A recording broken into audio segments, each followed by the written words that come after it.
Welcome to this custom-tailored deep dive. We are stepping into some really fascinating territory today. We really are. It's a topic that kind of turns everything you think you know on its head. Exactly. So to start, I want you to try and place yourself in a state of mind that, well, most of us take for granted, or maybe have completely forgotten. The time before you had words. Right, because if you're a speaking person, your inner monologue is probably running constantly. Narrating your day, your choices. Your frustrations. And we tend to equate that internal, that verbal chatter with consciousness itself. Which is a huge assumption. It is. The assumption is that a mind without spoken words, so a non-speaking mind, must be quiet or even empty. And our mission today is to completely dismantle that assumption. Yes, we are examining a profoundly insightful piece of writing by Jaime Hoerricks, PhD. It's titled Episode 529, Non-Speaking, The Script Garden. And it is a text that really demands a total paradigm shift in how we view language acquisition. For sure. So for those of you listening, we're going to explore the neurological and experiential reality of what Hoerricks calls the quiet darkness of the mind. And I want to be clear right away, this isn't a medical deficit model we're looking at. Not at all. Right. Hoerricks is providing an experiential map. It's about how language is absorbed, organized, and, to use their specific terminology, composted. Composted. Long before a single audible word is ever produced. And that concept of stage zero language is really where we need to start. Because the subtitle of the piece explicitly positions us on the timeline. Right, it says, before stage one, before delayed echolalia, before a single audible word. And we're pretty familiar with delayed echolalia as a sort of baseline metric, right? Yeah, in neurodivergent language development, the repeating of phrases hours or days after they're heard. Exactly.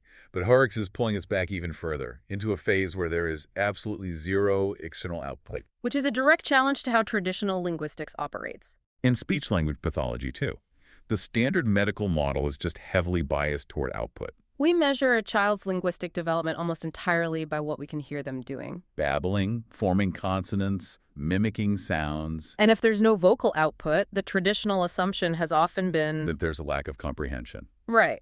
But Hoerricks flips that model entirely by introducing this metaphor of the script garden. They describe stage zero as a phase where language composts, calibrates, and rehearses in darkness. But let me play devil's advocate here for a second. Go for it. If we're looking at someone who is non-speaking and there is zero output, how do we differentiate between a mind that is actively composting language and a mind that's simply unengaged? That is the crucial question, and it gets right to the heart of receptive versus expressive language. Receptive being what you take in, expressive being what you put out. Exactly. We know from cognitive science that the ability to understand language and the motor neurological ability to produce speech, they're handled by different pathways in the brain. Okay, that makes sense. So Hoerricks is describing a state of massive receptive processing. Think about the verb choice there, composts. Yeah, it's a very active word. Very active. Composting is a chemical, biological breakdown of complex materials to create nutrient-dense soil. It requires a lot of energy. So when they say the mind calibrates and rehearses without sound, They're describing a nervous system that is acutely tuned to its environment, mapping phones, grasping syntax. storing all this data, even if the bridge to the vocal cords hasn't been crossed yet. Exactly. They use the phrase archives without index, which I found incredibly useful. That was brilliant. It suggests the data is all there, meticulously stored. But the search function, the ability to pull a specific word on demand and hand it to someone else, just isn't active yet. Right, and that creates a profound disconnect between the internal reality of the non-speaking person and the external expectations of society. Because in our fast-paced world, we demand the bloom. We want the flower right away. We want the immediate verbal response to prove that someone is intelligent. But Hoerricks is urging us to recognize the vital importance of the soil. The text explicitly states, before speech, there was saturation. And that saturation phase isn't a delay to be pathologized. It's a necessary neurologically dense period of archiving. It reminds me a bit of the experience of being dropped into a foreign country where you don't speak the language. Oh, that's a great analogy. Because for the first few weeks, you can't form a single coherent sentence. You're not producing any output. But internally. Internally, your brain is in overdrive. You're absorbing the cadence, watching body language, figuring out where one word ends and another begins. You are saturated, even if you look completely silent to a local. Right. And the cognitive load in that scenario is immense. Now, multiply that by the experience of a developing mind, particularly a neurodivergent one, that's taking in not just a new language, but the entirety of human sensory experience. To demand immediate output in that state is just totally unrealistic. It actively interrupts the archiving process. The saturation has to run its course. But that internal archiving doesn't happen in a vacuum, right? No, the environment plays a massive role. And Hoerricks moves us from this theoretical framework of stage 0 directly into a concrete memory to show us what that saturation actually feels like. They take us right into their grand's cottage. And the sensory details they highlight are incredibly specific. Let me read this part. They write, "Rain stitched silver threads down the cottage window at my grand's house, each drop tracing its own deliberate path before surrendering to gravity." From a cognitive perspective, this is a textbook description of bottom-up processing. Which is highly characteristic of autistic and neurodivergent perception. Yes. For those who might not know, bottom-up processing meaning building the larger picture from the smallest details. Precisely. Yeah. A neurotypical brain, using top-down processing, might glance at that window and simply register the concept, oh, it's raining. And then just filter that information out as background noise. Exactly. But Hoerricks is describing a mind that is intensely tracking the specific trajectory of individual drops. The rain is stitching silver threads. It implies this connected, mechanical motion. Tracking each drop as it traces its own deliberate path. This is hyperfocus. It's a mind fully engaged with the raw sensory data of the world before applying broader linguistic concepts to it. It's a completely different way of mapping reality. It really is. And then they zoom out slightly to describe the world outside the glass, noting how the garden blurred into a watercolor. The phrasing they use is beautiful. Hedges dissolving and the sky leaning low. Notice how fluid those boundaries are. Right, the strict physical geometry of the outside world, the sharp edges of the hedges. They soften and dissolve. For a mind in the saturation phase, rigidly categorized concepts haven't necessarily solidified yet. The world is experienced as a continuous blending stream of sensory input. And that sky leaning low creates a real sense of enclosure. The environment is kind of wrapping around the observer. It's intimate, but it also establishes a very distinct perimeter of safety. And that sense of safety brings us to what I think is the most striking line in this whole section. About the air in the cottage. Yes. Hoerricks describes the air inside the cottage. They write that it was thick with that particular damp that feels less like weather and more like inheritance. Wow. I mean, how does a phrase like inheritance change your understanding of what a developing mind needs in this stage 0 phase? Yeah. Because they aren't just talking about humidity here. No, not at all. They are talking about psychological and nervous system regulation. Okay. If we stick with the metaphor of the script garden, inheritance is the foundational soil. Mm-hmm. Dampness is a physical environmental reality. But here it represents a generational weight, a sense of belonging. An absolute baseline of safety. Yes, for a neurodivergent mind to comfortably remain in that highly vulnerable state of saturation where they're absorbing massive amounts of data without the defense mechanism of outward communication, they need an environment that does not demand anything from them. They need a space where they aren't constantly being prompted to perform or mask. Exactly.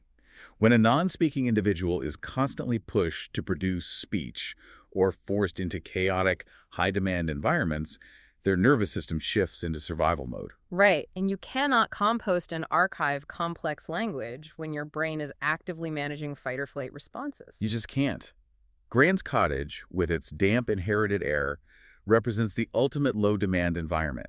It's a space where the mind is permitted to simply exist. To observe the watercolor world outside without being interrogated by it. Exactly. Which perfectly sets the stage for the primary source of language input in this memory. The radio. Yes. The text shifts our focus from the visual of the rain to the auditory reality of the room. Hoerricks writes that inside the cottage, the radio was always on. But they immediately clarify it. Not loudly, not theatrically, just there, steady as a hearth. The comparison to a hearth is so brilliant because it speaks to the nature of ambient input. Right. A hearth provides warmth and light to a room, but it doesn't require your direct, active engagement to function. It doesn't ask you questions. Exactly. It just provides a reliable, comforting baseline.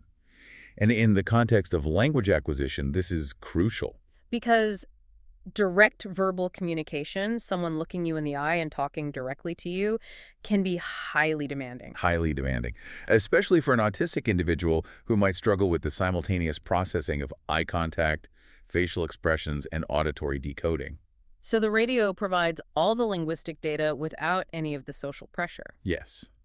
It's an undemanding stream of high-quality input. The non-speaking mind can dip into that stream, archive a phrase, map a phoneme, and then retreat back into observing the rain, all at its own pace. And the quality of that input is something Hoerricks focuses on heavily. They weren't listening to a chaotic morning talk show or, top 40 radio. No, they were listening to BBC News broadcasts. Right. And the anatomy of the voices coming through that speaker is described with such incredible precision. The broadcasters' voices were measured and unhurried. With consonants landing cleanly. And vowels rounded with authority. From a purely linguistic standpoint, why does that specific cadence matter so much to a mind in stage 0? Because it is the ultimate calibration tool.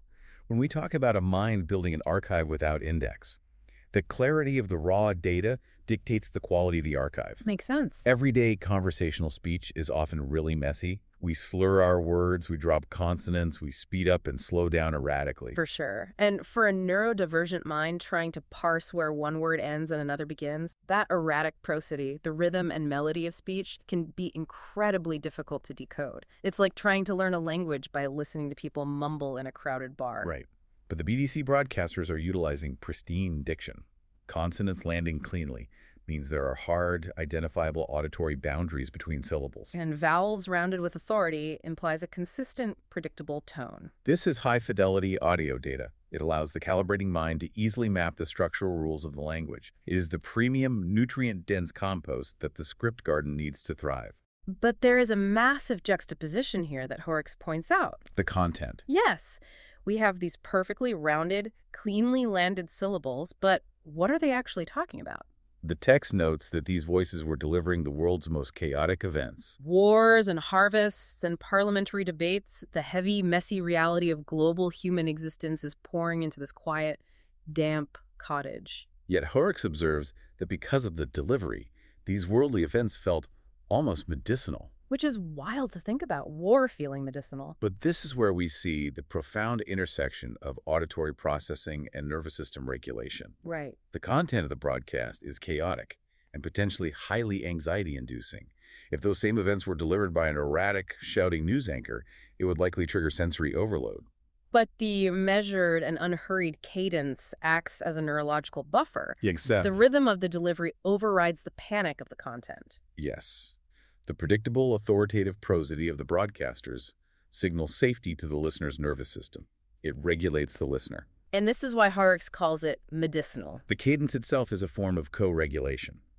It allows the silent, archiving mind to ingest the immense gravity of the world, to understand human conflict, survival, societal structure. Without being emotionally or sensorily destroyed by it. Exactly. It's a beautifully closed ecosystem of learning. You have the deep psychological safety of the inherited cottage. The calming, bottom-up visual processing of the rain. And the clean, regulated, medicinal cadence of the radio. It paints such a comprehensive picture of what it takes to cultivate language internally. When we synthesize all of this, the journey Hoerricks takes us on is incredibly grounding. It really is. We started with the broad theoretical concept of stage 0, really challenging the medical model that assumes silence equates to absence. We learned that the script garden is furiously composting, calibrating, and rehearsing in the dark.